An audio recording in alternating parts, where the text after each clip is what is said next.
500,000 employees at companies which have agreed to offer a higher minimum wage than legally required are going to receive a pay boost. 16,000 businesses provide what's called the real living wage. Now, that's based on calculated living costs, and they've increased their national minimum rate for workers aged 18 and over to £13.45p an hour.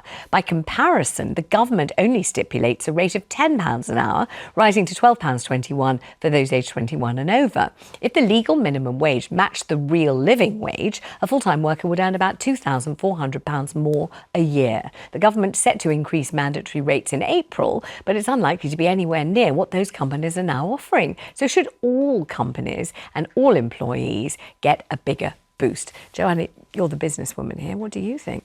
I think we're walking a very fine line at the moment, and we've seen already this year in April when we had minimum wage increases. Then we had employers' national insurance, can't say the word, increase, and we've also had business tax rates.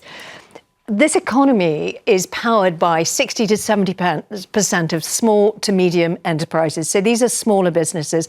These aren't the 16,000 businesses that support the national living wage. And herein lies the problem. I'm seeing businesses right now that are cutting their workforces already. They are really struggling with this pending day one employment rule that looks like it's going to come into fruition next year. And so they're looking outside of the UK for their employees. I would rather see that we have employment in this country and people are earning a wage than people that are being forced out of employment because businesses are going into administration. And this isn't hyperbole, this is reality. This is what's actually happening at the moment. And I worry that raising these levels again is just going to push some of these businesses out of the ability to be competitive. But Sam, what about the idea that the salaries or the wages that could be trimmed are those of those who are the highest paid in the company, not the lowest paid in the company? Because I reported on a story a couple of years ago, and it was people who inhabited a warehouse that wasn't being used, and they were homeless, and they were living in this warehouse. Ultimately, they were all turfed out, even though it was the coldest, awfulest winter. But one of the things that reporters were surprised by was that people who were sleeping on the floor of this warehouse, this is in central London in Great Portland Street, would in the morning get dressed, get washed and go off to work. They're working people, who couldn't afford somewhere to live. I think a great example is the care sector, for example. I mean, my partner's worked in the care sector for as long as I've known him, for many years, and they are paid so poorly, obviously, carers who are looking after our elderly folk or people who are mentally unwell, etc., etc. Whereas the people at the top make an absolute fortune. They make a fortune. So, I mean, with the onset of AI, for example, there's a lot of a lot of white collar jobs are going to be lost, etc. So I say use that money to pay carers properly, to pay people who work in hospitality properly, because they're all on a minimum wage, and then you would get better workers, better people who see working care as like something to aspire to, not as something like, oh, that I can always do that, etc. Because that's so. If people are paid properly for the work they are done, that is what I would support, and I'm sure you would do as well. Absolutely, totally, without objection. My worry is we've got a hospitality industry on its knees right now, and this really, really does concern me. And I totally agree. Care workers should be paid a proper rate, as should nurses, anyone who's actually looking after our kith and kin. But I'm really worried at the moment. This, to me, seems to be a way of tackling inflation rather than dealing with what people are getting paid. And I think what will happen by virtue of increasing this is the cost of living will go up again and the cost of goods will go up. And actually what the government needs to do is focus on inflation and encourage everyone to really come up with some ideas to get that down and encourage growth within every sector in the UK, not just AI, fintech, deep tech, life sciences, which are all, flavours of the month. But the consumer industry is on its knees right now. Shouldn't that start from the top, though? Surely like massive companies like Tesco, etc. It's all about the profit margin. It's all about making sure the shareholders get their dividends and the people at the top get these massive bonuses. Surely it should start there. And I I'd totally like to bring agree. Adam into I this because totally Adam, agree. not a day goes by without, several articles in every newspaper about the increased cost of living, particularly the increased cost of food, which is extraordinary. People are really feeling it. So what do you think about the minimum wage and whether it should go up? I mean, I do agree with you, Joanna. It's a really fine line that small businesses will feel this and either need to shed workers or put those costs on to the public anyway, increasing inflation, increasing cost of living. Of course, everyone would love more money, and great that these 16,000 businesses are doing the real wage, and because they can afford it.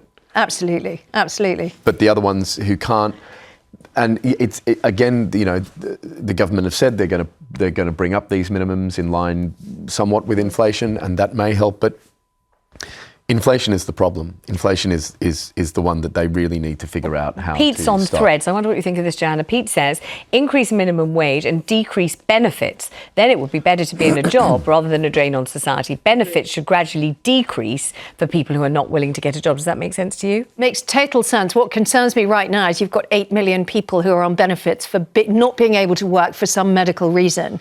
Now, that's absurd. That's a ridiculous percentage of the population. And I would love to see increased wages and reduced benefits, so we're encouraging people to work. So I think that's a really, really good point. And Victoria's on Facebook, and Victoria says, as someone who works minimum wage jobs and doesn't receive any top-ups, yes, of course, I would welcome a rise in minimum wage. I totally understand that too. Yes, yeah. I mean, it's Cost of living Betwixt and increases. between. Yeah. It's a horrid position to be in for anyone, but the government has got to make some really constructive decisions about supporting the growth of business in this country, because that will increase the ability for businesses to employ people and pay them a better wage. Do you feel as if the Chancellor understands that? No, not at all. I mean, it's a pretty basic premise, isn't it? I Yes. think that I understand it. I may need you to say it one more time. Say what you just said again so I can really make sure I do understand it. The reality is, if we invest in the growth of business in this country, it automatically creates more employment. Right. And I fear that there isn't that understanding within the government. And I do a bit of work with them. And it's understanding that these SMEs, these small to medium enterprises, I'm not talking about the big multinationals, but British firms with British workers with wonderful aspirations for growth need more support right now, because they've been clobbered this year, and this will just clobber them again. Some are holding on by their fingernails right now. Right. Well, I mean, so if you are working with the government and you feel they don't get it, they don't understand, is it possible to teach them, or is it because they're so deeply embedded in whatever economic philosophy they're wedded to? Is that what's going on? That's what everyone is doing. And a lot of my community are doing just that, to try and teach them about really understanding what business means. And again, as I said earlier, it's not focusing on all these tech industries.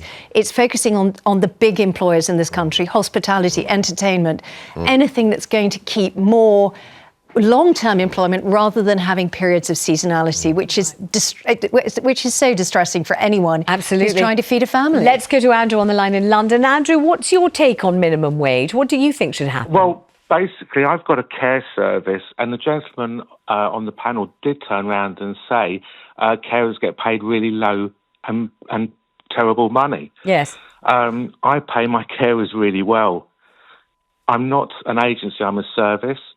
So I give quite a lot of the money to the carers, and I take a small percentage, whereas I know that agencies do take a lot of money. Yeah.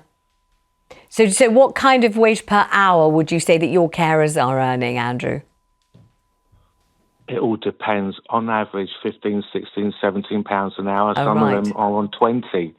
Well, that's if they're on 20, higher. they're on double the minimum wage. So how are you able to pay them that amount then? How? Because let's say somebody gives me £1,000 a week. I take a small percentage, and the carers get nearly all the money. I take a small percentage, whereas agencies take a massive chunk. And the gentleman was correct. You know, these carers are getting £500 a week. I'm paying my carers a lot more than that. All right. Well, I appreciate the call, Andrew. Thank you very much indeed.